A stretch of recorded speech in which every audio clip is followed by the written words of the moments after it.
lebih dari 2000 tahun yang lalu, seorang laki-laki lahir bertentangan dengan hukum-hukum kehidupan. Orang ini hidup miskin dan dibesarkan dalam keadaan tidak terkenal. Perjalanannya tidak jauh. Hanya satu kali ia keluar negeri dalam pembuangan semasa kecilnya ke Mesir. Ia tidak punya harta dan pengaruh. Keluarganya sederhana dan bukan manusia-manusia terampil atau bergelar. Ketika masih bayi, ia telah mengagetkan seorang raja.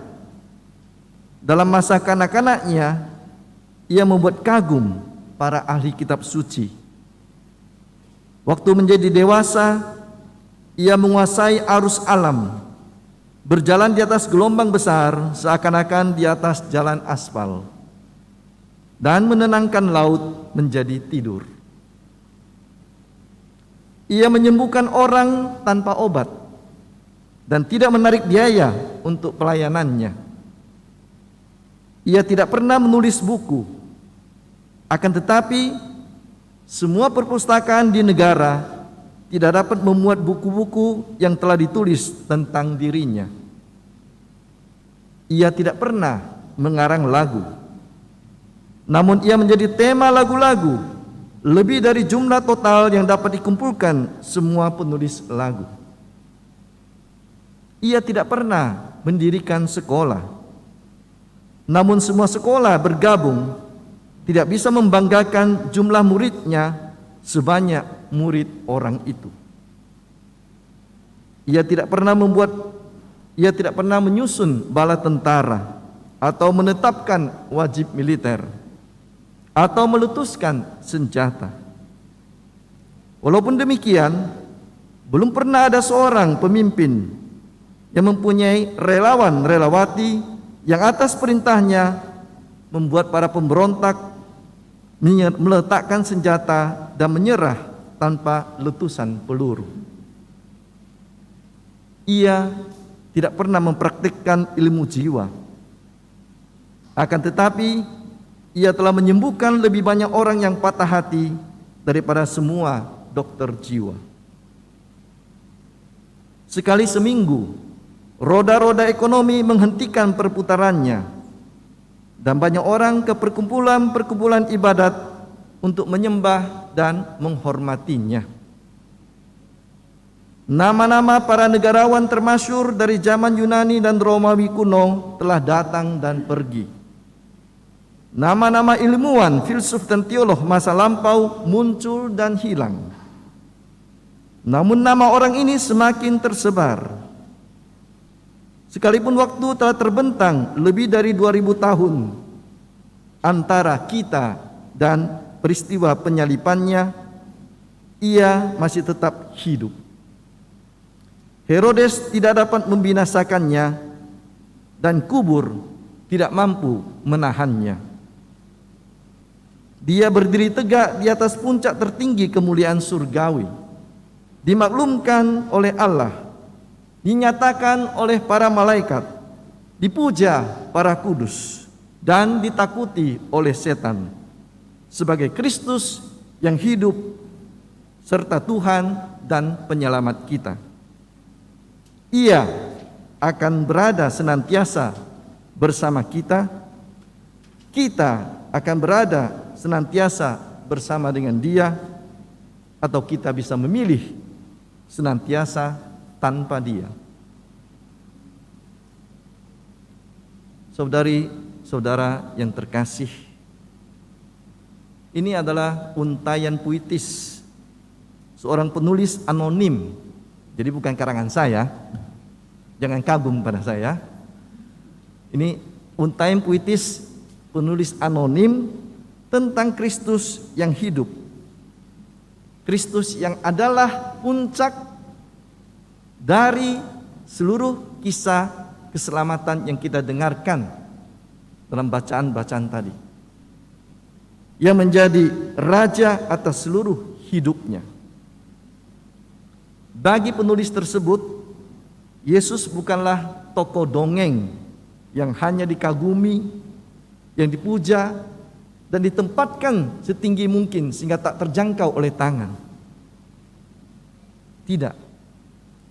Bagi penulis tersebut, Yesus adalah seorang manusia yang pernah hidup, yang benar-benar ikut dengan kesedihan dan sukacita manusia, menangis dan tertawa bersama dengan orang-orang sekampungnya, yang bergurau bersama dengan anak-anak kecil yang datang mencarinya.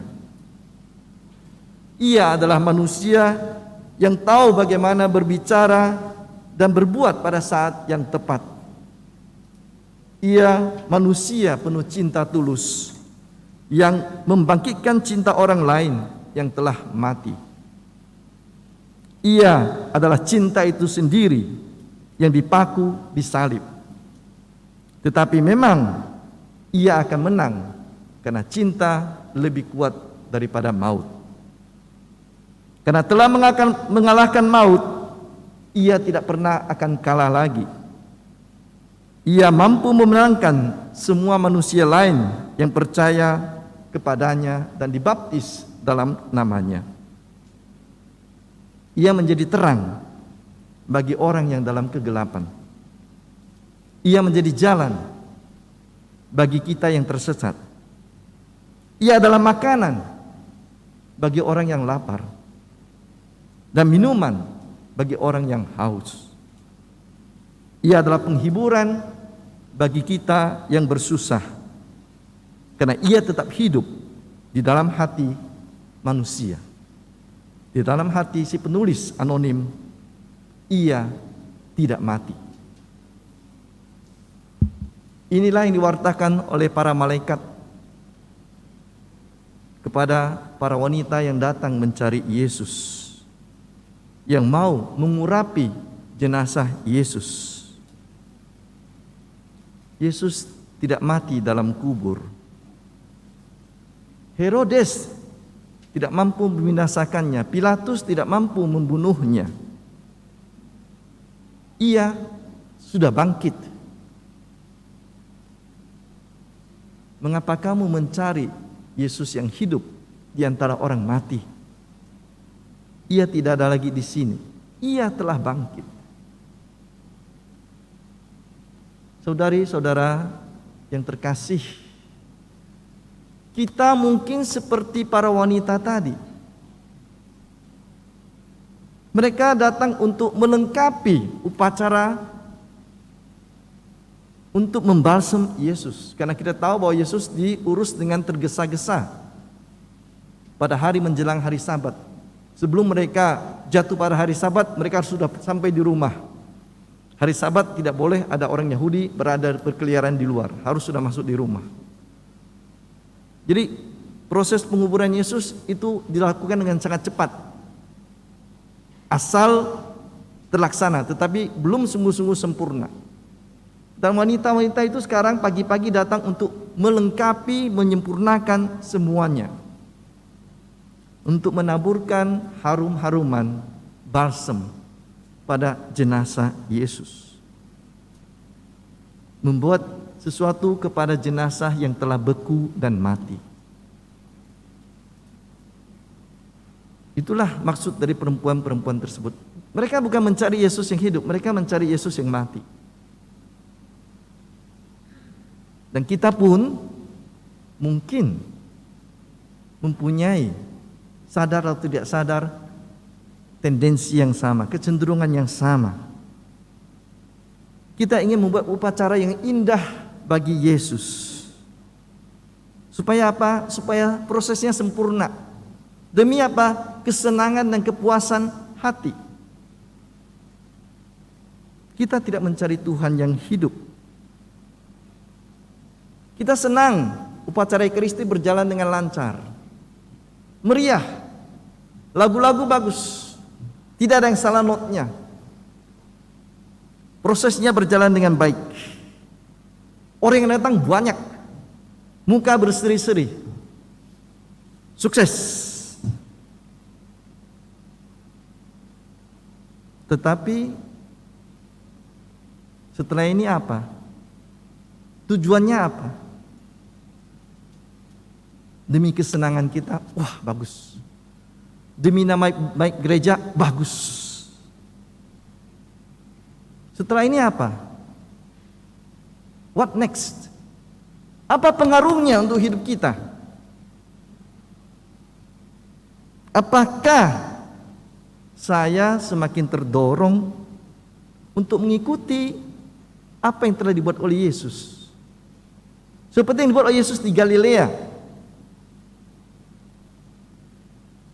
yang mengasihi orang, yang menyembuhkan orang, yang menolong orang, yang menghibur orang. Apakah kita juga menjadi seperti Yesus yang makin rendah hati, berusaha mengusir keangkuhan dan bahaya untuk menjadi pamer atas kebaikan hidup kita? Yesus tidak pernah pamer akan mukjizatnya. Ketika orang datang untuk menyembah dia berbondong-bondong untuk mengangkat dia menjadi raja, ia malah menyingkir. Berhadapan dengan Allah dalam kesunyian, dalam keheningan. Untuk tetap memfokuskan pelayanannya demi Tuhan, kehendak Tuhan, bukan demi kepopuleran dan ketenaran dan keuntungan dirinya sendiri.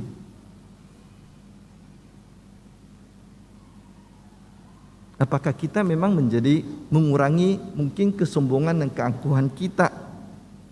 Apakah hidup kita memang menjadi lebih penuh kasih, lebih mampu mengampuni,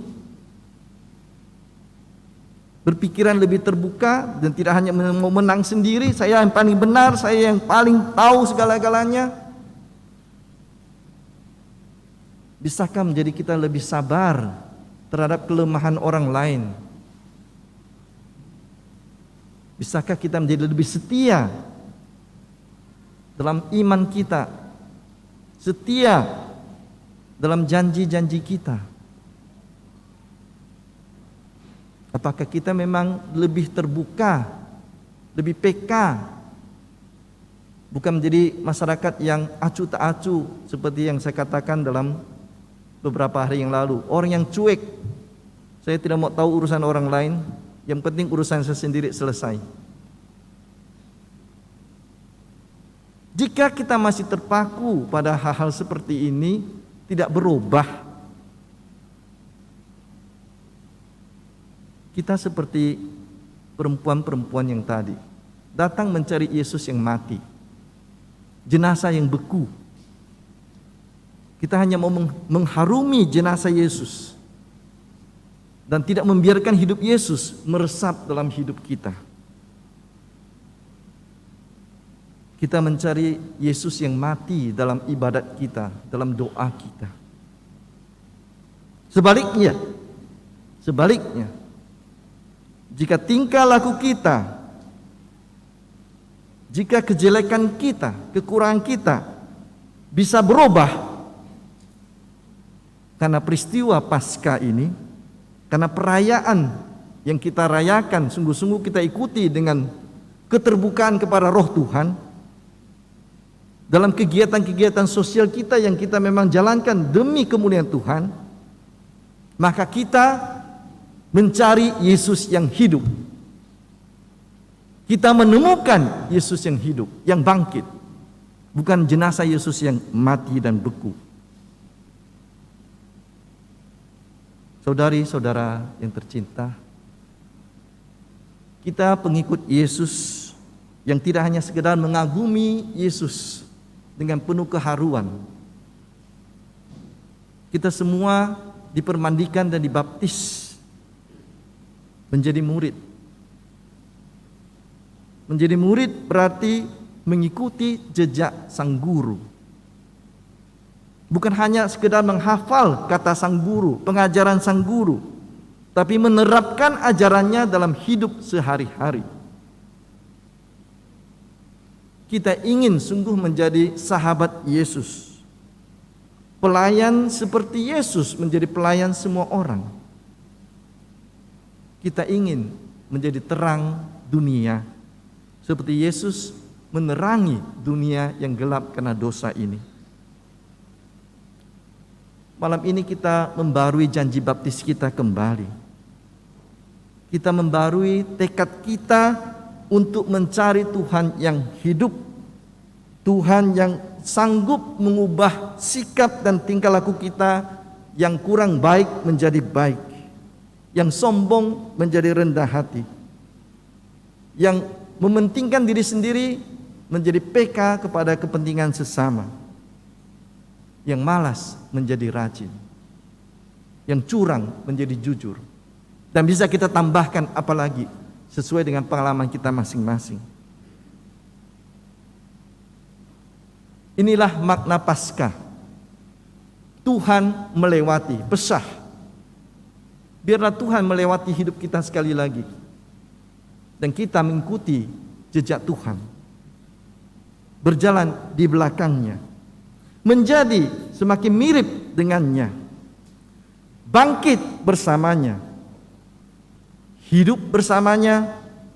Dan menghidupkan semua orang lain yang mati semangatnya. Selamat Paskah. Amin.